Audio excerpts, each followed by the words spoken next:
आज की कहानी उस बच्चे की है जिसका वजन बढ़ बढ़ कर 150 किलो हो चुका था और पढ़ाई में भी अच्छा ना होने की वजह से उसे हर एग्जाम में चीटिंग करके पास होना पड़ता था और घर के हालात भी बहुत खराब थे।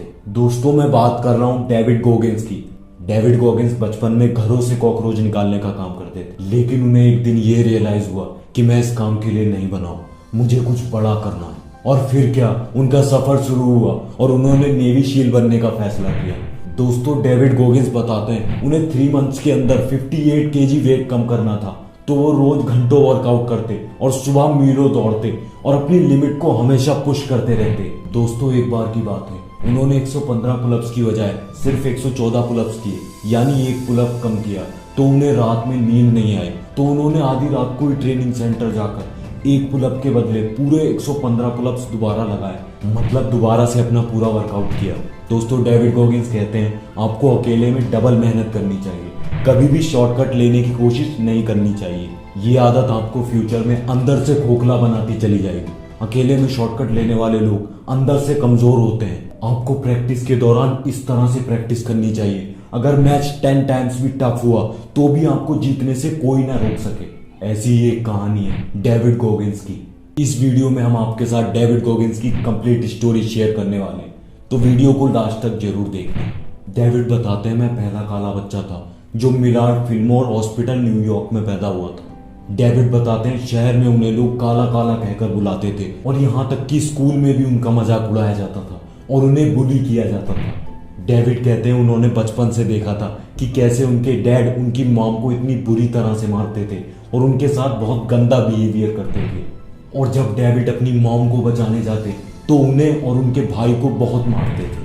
वो बताते हैं कि उनके डैड का एक स्केटिंग रिंग था, तो उन्हें और उनकी मॉम को और उनके भाई को उसे साफ करना पड़ता था। उसे साफ करते करते रात के 3 तक बच जाते थे, जिस वजह से वो स्कूल के किसी भी लेसन को याद नहीं कर पाते थे। लेकिन जब वो 8 साल के हुए तो उनकी मॉम ने थोड़ी हिम्मत दिखाई और उनके डैड को छोड़ दिया और वो किसी और शहर में जाकर रहने लगे। उस शहर के स्कूल की पढ़ाई उन्हें बिल्कुल समझ नहीं आती थी, इस वजह से उन्होंने चीटिंग करना शुरू कर दिया और चीटिंग करके ही उन्होंने हाई स्कूल पास किया। उन्हें एयरफोर्स में दिलचस्पी हो गई थी, उन्हें लगा एयरफोर्स में जाना आसान है। लेकिन उन्हें बाद में पता चला कि एयरफोर्स में जाने के लिए ASVAB का एग्जाम क्लियर करना होता है। वो जानते थे उन्हें अगर ये एग्जाम क्लियर करना है तो खुद को बदलना होगा, तो उन्होंने अपने पुराने रूटीन को छोड़कर नया रूटीन बनाया और उसे फॉलो करना शुरू कर दिया। और उन्होंने पूरी ताकत लगाकर एक ही पैराग्राफ को बार बार पढ़ के याद किया और एग्जाम को क्लियर कर दिया। और जब उनकी ट्रेनिंग स्टार्ट हुई उनका वेट 95 केजी था। वो रोज सुबह उठकर मीलों दौड़ते और घंटों तक वर्कआउट करते रहते और खूब पसीना बहाते। गरीब होने की वजह से उन्होंने कभी भी स्विमिंग क्लास में जाकर स्विमिंग नहीं सीख पाए। ट्रेनर हर हफ्ते उनका स्विमिंग टेस्ट लेते और पानी के नीचे उनका कॉन्फिडेंस चेक करते। वो हर बार फेल हो जाते और उन्हें पानी के नीचे सांस लेने में बहुत मुश्किल होती। ट्रेनिंग के दौरान उनका ब्लड टेस्ट हुआ तो डॉक्टर्स को पता चला उन्हें सिकल सेल्स की बीमारी है, मतलब उन्हें ज्यादा ट्रेनिंग करने से हार्ट अटैक भी आ सकता है। फैसला अब डेविड के हाथों में था, तो उन्होंने ट्रेनिंग छोड़ दी और एक कब्रिस्तान में वॉचमैन की नौकरी करने लगे। और वहां उन्हें बहुत कम पैसे मिलते थे, जिससे वो बिल्कुल भी खुश नहीं थे। एक दिन उनकी मुलाकात एक ऐसे लड़के से हुई जो ऐसी कंपनी में काम करता था जो कंपनी चलाने के लिए ट्रक देती थी, और उस लड़के की सैलरी भी डेविड से ज्यादा थी। डेविड को वो काम अच्छा लगा और उन्होंने वो कंपनी ज्वाइन करी। काम था रात में हॉस्टल्स और रेस्टोरेंट में जाके चूहे और कॉकरोच पकड़ना। उन्होंने ये काम भी बहुत जल्दी छोड़ दिया, उन्हें अपनी लाइफ में कुछ बड़ा करना था। वो चाहते थे लोग उनकी रिस्पेक्ट करें और उन्हें खुद पर भी गर्व हो। तो फिर से उन्होंने ASVAB के एग्जाम की तैयारी करना शुरू कर दिया और सुबह ट्रेनिंग करना, पुलअप्स लगाना, पुशअप्स लगाना और थाई का वर्कआउट करना शुरू कर दिया। टेस्ट के लिए जो कम से कम रिक्वायरमेंट थी उसे पूरा कर लिया था। वो बहुत खुश थे, लेकिन ये तो अभी शुरुआत थी। बर्ड्स नेवी शील्ड बनने के लिए 6 मंथ्स की ट्रेनिंग होती है। पहले फेज में फिजिकल ट्रेनिंग होती है, दूसरे फेज में डाइविंग ट्रेनिंग होती है और तीसरे फेज में वॉर ट्रेनिंग होती है। इस ट्रेनिंग को सिर्फ 20% लोग ही क्लियर कर पाते हैं। डेविड खुद 2 बार इसमें फेल हो गए थे। पहली बार में उन्हें डबल निमोनिया हो गया और दूसरी बार में उनका घुटना टूट गया।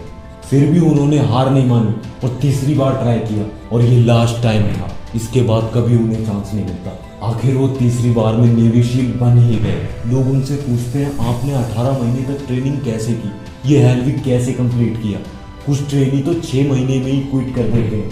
डेविड कहते हैं जो लोग हेलविक कंप्लीट नहीं कर पाते हैं उन्हें 3 बार घंटी बजानी होती है और अपने हेलमेट को सीमेंट के पैच पर रखना होता है। लेकिन डेविड उनमें से एक नहीं बनना चाहते थे। डेविड ने सीख लिया था उन्हें अपने माइंड को कैसे कंट्रोल करना है। वो जानते थे कि जब वो पूरी तरह से हार चुके हों तो उन्हें क्या करना है। डेविड बताते हैं जब मैं मैराथन की रेस में भागता हूँ तो कई बार एक ऐसा पॉइंट आता है जब मेरी बॉडी जवाब देने लगती है और मेरे माइंड में नेगेटिव थॉट्स आने शुरू हो जाते हैं।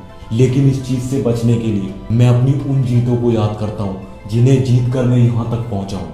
तो इससे मेरी बॉडी में एक अलग ही लेवल की एनर्जी आ जाती है। डेविड कहते हैं हमें जब तक काम को करते रहना चाहिए जब तक कि हमारी सांसें ना रुक जाए और यही चीज उन्हें एक नेवी शील बनाती है। डेविड नेवी शील बनने के बाद भी रुके नहीं।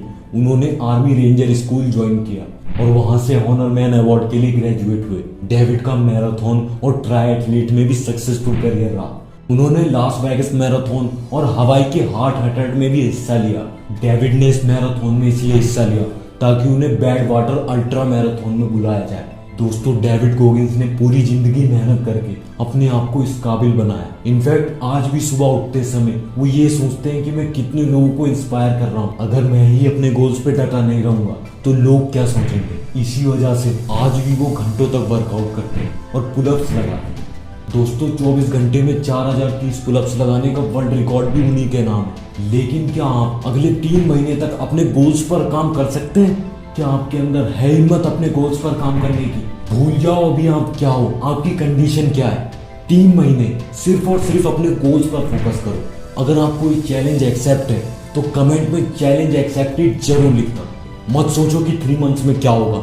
बस एक बात अपने दिमाग में रखो कि मुझे अगले 3 महीनों तक इस रूटीन को फॉलो करना है और 3 महीनों में खुद ब खुद आपका पोटेंशियल इंक्रीज होता चला जाएगा और आप वो भी कर पाओगे जो भी आपके लिए एक सपना है। तो आज की इस वीडियो में बस इतना है दोस्तों। मैं ये सब बातें आपको कांट हर्ट मी बुक से बता रहा हूँ और अगर आप इस बुक को पढ़ना चाहते हो तो आप इसे खरीद भी सकते हो।